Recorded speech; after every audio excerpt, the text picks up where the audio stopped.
मंगलवार को राजस्थान के जैसलमेर जोधपुर हाईवे पर हुई दर्दनाक घटना ने न सिर्फ कई परिवारों को सदमे में डाला, बल्कि हम सभी को एक साथ कई दिशाओं में सोचने पर मजबूर कर दिया है। चलती बस में अचानक आग लगी और इस भयानक मंजर में 20 यात्रियों की जिंदा जलकर मौत हो गई। यहाँ आपको बता दें कि ये बस सिर्फ 5 दिन पहले ही खरीदी गई थी। दोपहर 3 बजे ये जैसलमेर से रवाना हुई। हाईवे पर अचानक बस के पिछले हिस्से से धुआं उठने लगा और बस के दरवाजे इसलिए नहीं खुले क्योंकि वो धुएं से लॉक हो चुके थे। ड्राइवर ने समझदारी दिखाते हुए तुरंत बस को सड़क के किनारे रोका, लेकिन नियति को कुछ और ही मंजूर था। लोगों को संभलने का मौका तक नहीं मिला और देखते ही देखते आग ने पूरी बस को अपनी चपेट में ले लिया।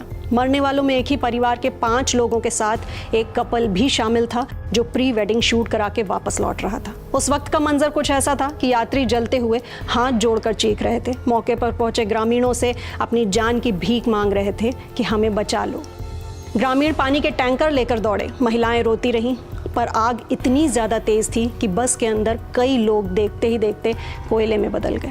मंजर का अंदाज़ा इस बात से ही लगाया जा सकता है कि कई शव जलकर बस की बॉडी से चिपक चुके थे। उन्हें बाहर निकालने के लिए सेना तक की मदद लेनी पड़ी। ये न सिर्फ एक हादसा है, बल्कि हर उस व्यक्ति के लिए चेतावनी है जो लापरवाहियों के साथ सफ़र करता है। गनीमत रही कि 15 यात्रियों को गंभीर हालत में बचाया गया, जिनमें 4 महिलाएं और 2 बच्चे भी शामिल हैं। कुछ घायल तो 70% तक जल चुके थे। उन्हें तुरंत जैसलमेर से नेशनल हाईवे 125 पर ग्रीन कॉरिडोर बनाकर पुलिस एस्कॉर्ट के साथ जोधपुर रेफर किया गया। जिला कलेक्टर प्रताप सिंह ने तत्काल चिकित्सा सुविधा और हेल्पलाइन नंबर जारी करने के निर्देश दिए, लेकिन इस त्रासदी का सबसे मुश्किल पहलू है शवों की पहचान।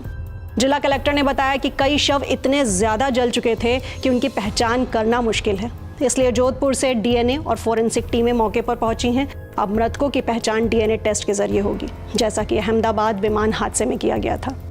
ये प्रोसेस पूरा होने के बाद ही शव परिजनों को सौंपा जाएगा। हादसे की गंभीरता को देखते हुए राजस्थान के मुख्यमंत्री भजन लाल शर्मा ने देर रात जैसलमेर पहुंचकर जली हुई बस का निरीक्षण किया। वहीं प्रधानमंत्री नरेंद्र मोदी ने भी इस हादसे पर गहरा दुख जताते हुए मृतकों के परिजनों के लिए 2 लाख रुपए और घायलों को 50,000 रुपए मुआवजा देने की घोषणा की है। अब आते हैं इस घटना के सबसे अहम पहलू पर। तो बस में पटाखे रखे होने की वजह से इस हादसे की संभावना जताई जा रही है।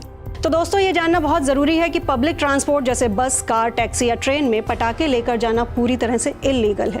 ये एक्सप्लोसिव एक्ट का सीधा उल्लंघन है। भारतीय रेलवे अधिनियम की धारा 164 के तहत ऐसा करने पर 3 साल की जेल, 1,000 रुपए का जुर्माना या दोनों हो सकते हैं। साथ ही विस्फोटक अधिनियम 1884 की धारा 9B भी इस लाइसेंस विस्फोट रखने पर दंड का प्रावधान करती है। दिवाली का समय है, लोग बाजार से पटाखे खरीद रहे हैं, पर याद रखिए कि सार्वजनिक परिवहन में इन्हें ले जाना पूरी तरह से इल्लीगल है और जानलेवा भी, जैसा कि हमने देखा।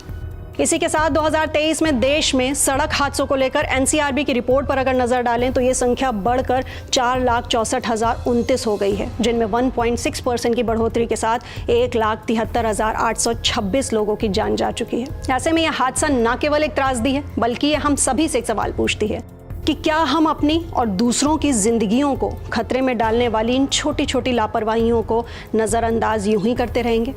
सड़क पर सफ़र करती हर जिंदगी की सुरक्षा हम सब की सामूहिक जिम्मेदारी है। ऐसे में सुरक्षित रहें और कानून का पालन करें। साथ ही साथ इस हादसे में जान गंवाने वाले लोगों के लिए अगर आप शेयर करना चाहें अपनी संवेदनाएं तो शेयर करें नीचे हमारे कमेंट सेक्शन में।